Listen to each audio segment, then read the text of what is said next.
I'm going to show you how you can schedule Instagram Reels in just a few steps. So if you find this guide helpful, don't forget to subscribe and like the video.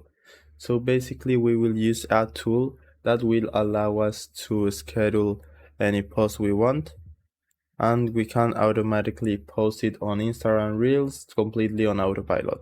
So all you need to do is go to CapCut.com and create an account completely for free.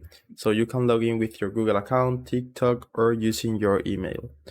Then once you are here, you need to go to this category at the left sidebar and go to schedule. So once you are here, you will see like a calendar, and you need to select the date when you want to upload the video. So let's say in a week, just click this icon right here, go to upload and upload the file you want.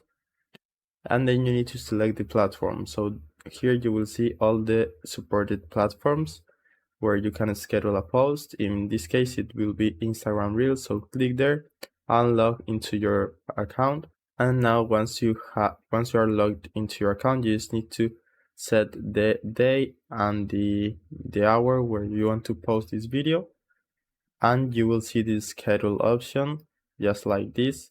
I'm gonna test with TikTok.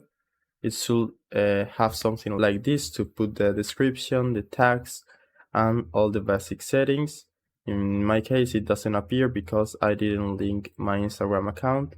But that's it. This way you can manage multiple Instagram accounts, and that's a pretty good side hustle. So I hope it was helpful, and thanks for watching.